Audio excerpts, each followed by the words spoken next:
قرآن کی ڈیفینیشن کیا ہے؟ اس کی ڈیفینیشن ہمیں سورہ قیامہ سے پتہ چلتی ہے۔ اللہ تعالیٰ فرماتا ہے کہ ان علینا جمعہ وقرآنہ فاذا قرأناہ فاتبع قرآنہ ثم ان علینا بیانہ، کہ یہ ہماری ذمہ داری ہے۔ قرآن کو نازل کرنے کے بعد اللہ فرماتا ہے، جس وقت وہ نازل کر رہا ہے اس وقت یہ فرما رہا ہے کہ ہماری ذمہ داری ہے کہ ہم اس قرآن کو جمع کر دیں اور اس کو پڑھوا دیں۔ ان علینا جمعہ وقرآنہ، دیکھیے جو چیز جمع کی جائے گی یا جو چیز پڑھی جائے گی وہ ہوں گے الفاظ۔ آپ معنی کو نہیں پڑھ سکتے، آپ الفاظ ہی کو پڑھیں گے۔ تو یہ ہماری ذمہ داری ہے کہ ہم ان الفاظ کو جمع بھی کروا دیں اور الفاظ کو پڑھوا بھی دیں۔ اس سے پتا چلا کہ قرآن کریم الفاظ کا بھی نام ہے۔ اگلی آیت میں کیا ہے؟ ثم ان علینا بیانہ، ہماری ذمہ داری ہے کہ ہم اس کو ایکسپلین کروا دیں۔ ایکسپلین جو چیز ہوگی وہ میننگز یعنی معنی کو ایکسپلین کیا جائے گا، الفاظ کو پڑھا جائے گا۔ اس سے یہ ثابت ہوتا ہے کہ قرآن کریم الفاظ اور معنی دونوں کا کمبینیشن ہے، دونوں کا مجموعہ ہے۔ کرسچینٹی میں کیا ہوا؟ کرسچنز نے یہ سوچا کہ اصل تو میننگز ہیں، الفاظ نہیں ہیں، ہم اگر میننگز کو پریزرو کر لیں گے تو الفاظ کی کوئی ضرورت نہیں رہے گی۔ اور ہوا کیا کہ نہ الفاظ پریزرو رہ پائے اور نہ ہی میننگ، یعنی بائبل جو ہے مکمل ڈسٹورٹ ہو گئی، اور کرسچنز خود اس بات کا اعتراف کرتے ہیں۔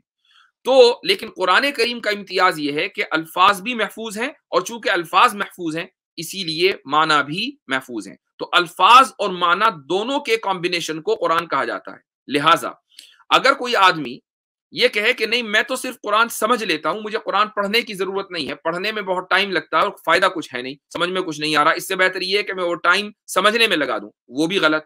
اور ایک آدمی اگر یہ کہتا ہے کہ نہیں میں قرآن کریم صرف پڑھتا ہوں، مجھے سمجھنے کی کیا ضرورت ہے، میں صرف پڑھ لیتا ہوں اور ثواب کما لیتا ہوں اور پڑھنے کے اوپر میری تو کوئی توجہ نہیں ہے، وہ بھی غلط، دونوں غلط۔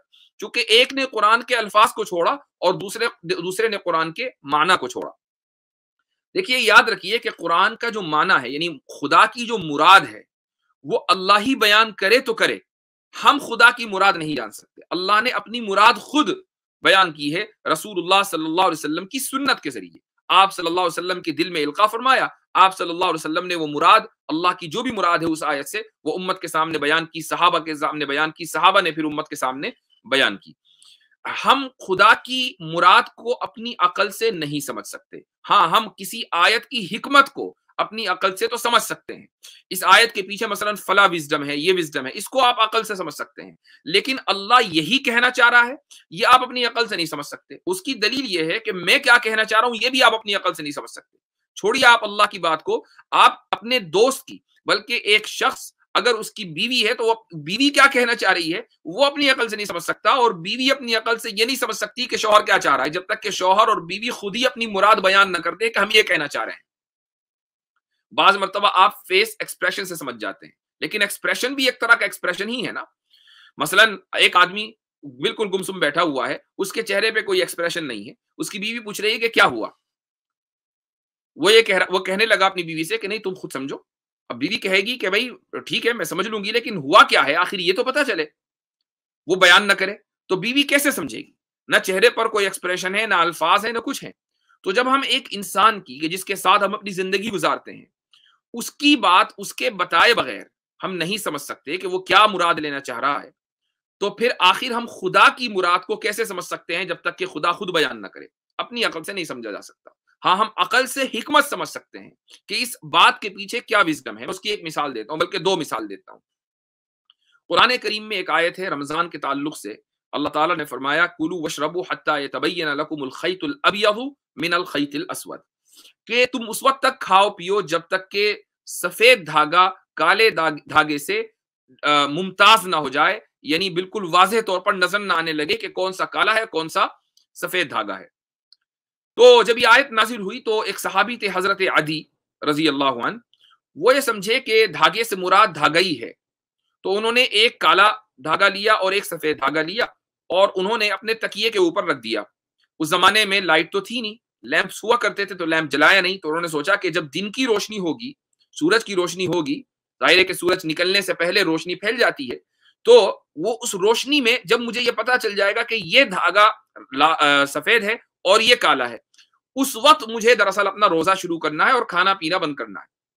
اور آبویسلی یہ چیز کافی دیر کے بعد ہوتی ہے، یعنی سحری کا وقت جس وقت ختم ہوتا ہے اس کے بھی کافی دیر کے بعد تقریباً پون گھنٹے کے بعد وہ وقت آتا ہے کہ جس میں آپ دیکھ سکیں کہ کون سا سفید دھاگا ہے اور کون سا کالا دھاگا ہے۔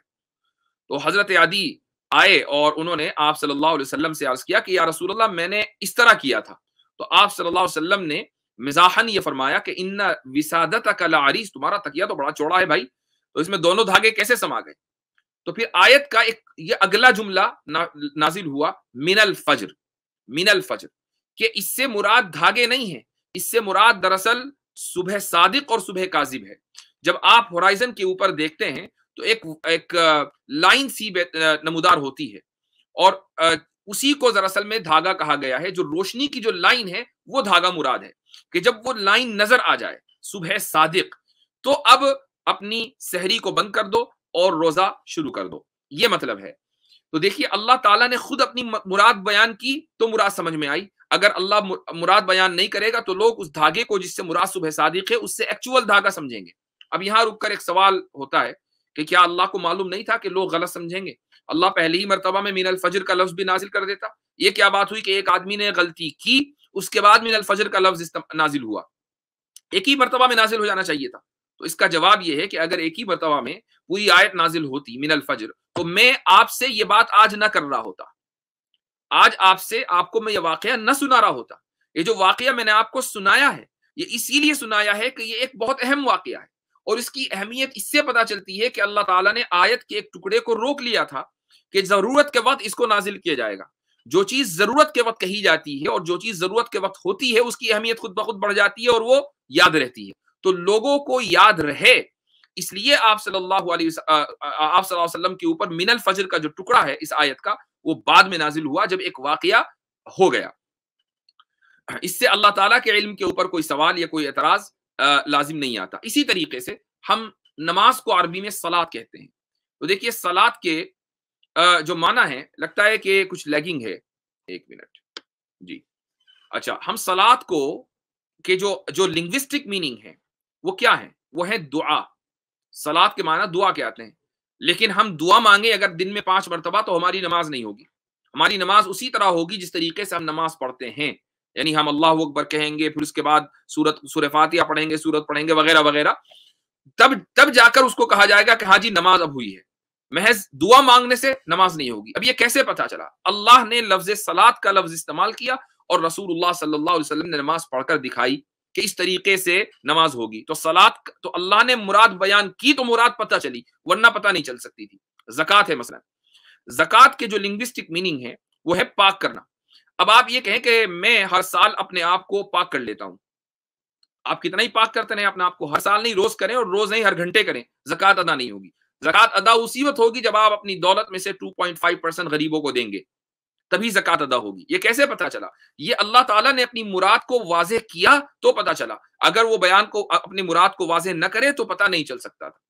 تو اللہ تعالیٰ کی کسی حکم کی حکمت ہم اپنی عقل سے سمجھ سکتے ہیں، لیکن وہ کیا کہنا چاہتا ہے اس کی مراد ہم اپنی عقل سے نہیں سمجھ سکتے۔ وہ تبھی سمجھ میں آئے گا جبکہ اللہ تعالیٰ خود ہی بیان کرے۔ اس سے ہمیں یہ پتا چلتا ہے کہ جتنی اہمیت الفاظ کی ہے اتنی ہی اہمیت معنی کی بھی ہے۔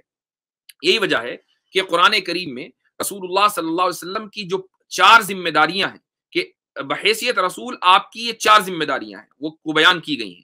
وہ 4 ذمہ داریاں کیا ہیں؟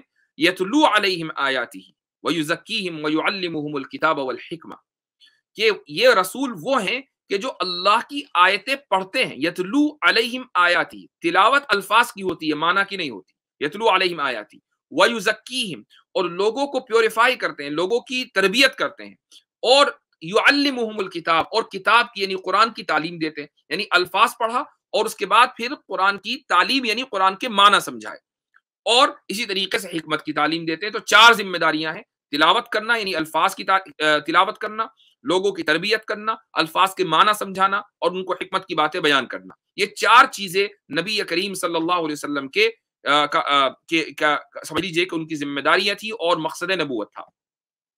جب یہ ساری چیزیں واضح ہو گئی ہیں تو اب اس سے یہ پتا چلتا ہے کہ اگر کوئی شخص یہ کہتا ہے کہ میں صرف قرآن کریم پڑھوں گا اور اس کے معنی سمجھنے کی مجھے ضرورت نہیں ہے، یا کوئی شخص یہ کہتا ہے کہ میں صرف قرآن کریم کے معنی کے اوپر کانسنٹریٹ کروں گا، مجھے اس کی تلاوت کرنے کی ضرورت نہیں ہے، اگر کوئی آدمی یہ کہتا ہے تو وہ شخص غلط ہے.